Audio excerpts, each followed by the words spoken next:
Le procès de Jean-Pierre Bemba Gombo devant la Cour pénale internationale, à La Haye, s'est poursuivi au cours de la semaine du 29 août 2011.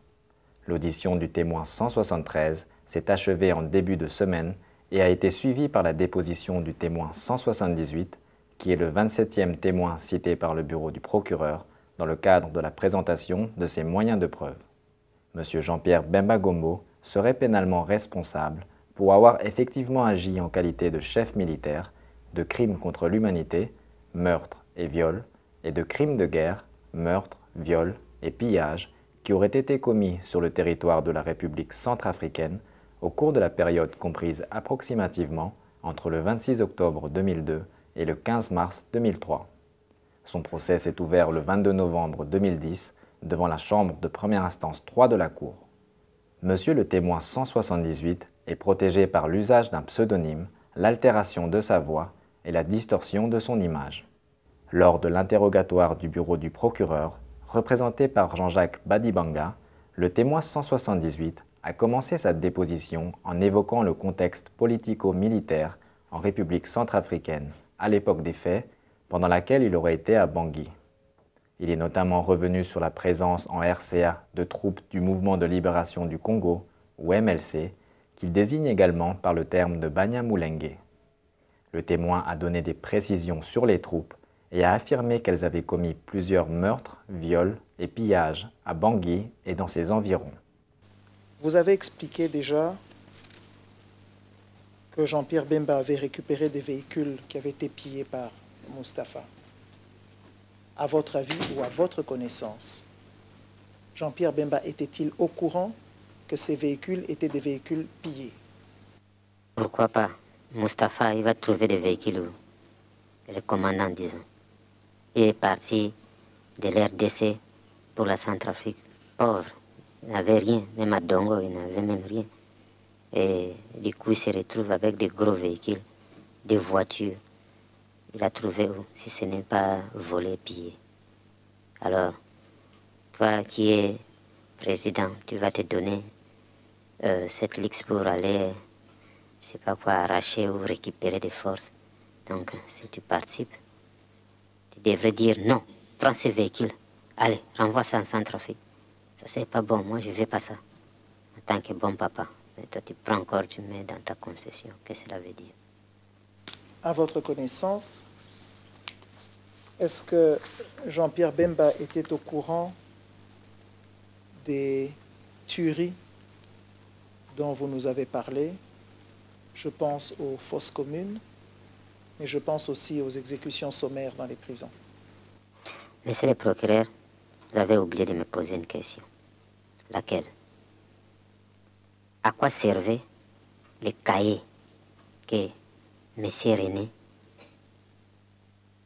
chaque fois avait dans sa main, chaque jour, chaque matin?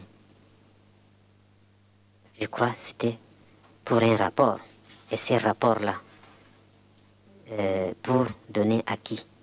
Je crois que ces rapports devraient être transmis à Mustapha, et Mustapha qui, je crois, c'est M. Bemba.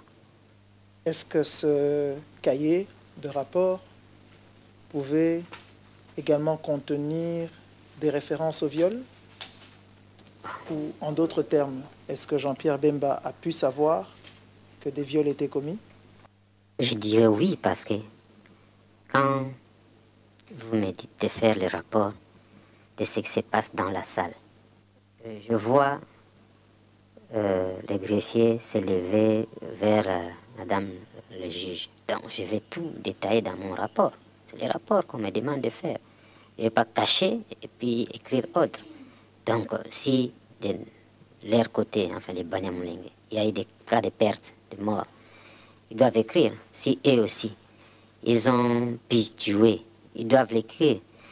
Si il y a eu bavure, ils doivent l'écrire. Si vraiment ils ont tué, s'ils ont violé et qu'ils sont au courant. Donc, en principe, un rapport, quand on parle de rapport, donc on ne cache rien, on écrit tout ce qu'on voit et tout ce qu'on constate. Donc, M. Bemba était au courant de ce qui s'est passé en Centrafrique en tant que chef. Il avait des rapports. C'est un intellectuel. C'est une tête bien. M. Badibanga a par ailleurs demandé aux témoins d'indiquer sur une carte de Bangui les endroits où les exactions avaient selon lui été perpétrées. Est-ce que vous voulez également, à côté de PK12, indiquer le V de viol, puisque vous nous avez dit qu'au niveau de PK12, entre PK12 et PK13, il y avait cette école de Bégoa où beaucoup de viols ont été commis. Là, je mets à ma droite maintenant, parce que l'école Bégoa se trouve à droite. Si vous le souhaitez, ça va très bien. Et je mets à côté de PK12, V. Pourquoi pas M aussi, parce qu'il y a eu des meurtres aussi là-bas. Vous pouvez ajouter un M à côté de ce V qui nous fera comprendre que c'est pour les meurtres qui y ont eu lieu à PK12. À la suite de l'interrogatoire de l'accusation, le témoin a répondu aux questions des représentants légaux des victimes, dont celle de maître Marie-Édith Douzima Lawson. Vous avez dit, monsieur le témoin, que les Banyamulenge étaient des inhumains. Que voulez-vous exprimer par là? Qu'est-ce qu'on entend parler d'inhumains? Quelqu'un qui n'a pas l'essence, qui n'a pas l'essence, c'est-à-dire qui agit sans pour autant raisonner. Voilà, un inhumain. Ils agissaient sans raisonner, sans pouvoir raisonner. Est-ce que l'acte que je pose, conformément à la loi, puisque je suis porteur de tenue, est-ce que, mais non, ils ne se rendaient pas compte, c'est que c'est des inhumains, des insensés, si vous voulez encore. Donc, voilà. En fin de semaine, l'équipe de défense de Jean-Pierre Bemba, représentée par maître Aimé Kilolo Moussamba, a à son tour débuté son contre-interrogatoire du témoin 178. Comment savez-vous que du côté du président Patassé, les combattants étaient constitués aussi bien de Congolais que de Centrafricains? Comment le savez-vous? C'est parce que à chaque fois que j'étais avec les Banyamulenge, je n'ai jamais vu je dis bien un militaire centrafricain combattre du côté Patassé. Sauf, suivez-moi bien maître, puisque vous voulez que je sois bref, mais moi je vous disais tout à l'heure que si la réponse nécessite une explication, je vous les donnerai. Sauf aux dernières minutes, c'est-à-dire quand on s'approchait du 15 mars, le président Patassé voulait remplacer les militaires centrafricains au Banyamulenge, mais c'était déjà tard. Ça, c'était juste à la fin, mais ça n'a pas tenu.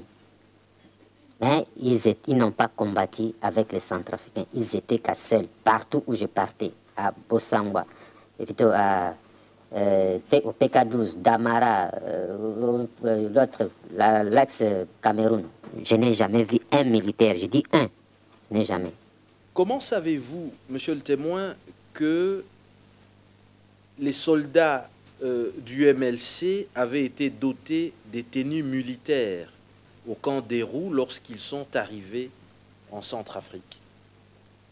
C'est par la bouche d'eux-mêmes, les militaires, les soldats Banyamulenge. Ils étaient très contents parce que quand ils étaient chez M. Bemba, ils étaient vraiment sales. Et ils expliquaient, et c'est là même les Centrafricains, jusqu'à l'heure où je vous parle, quand tu parles, tu arrives à Bangui, tu dis Patassé, Doté, Teni, ils savent que les Banyamulenge étaient contents parce qu'on les avait donné des nouvelles tenues. La défense continuera son contre-interrogatoire du témoin 178 lors de la prochaine audience dans l'affaire, prévue le lundi 5 septembre 2011.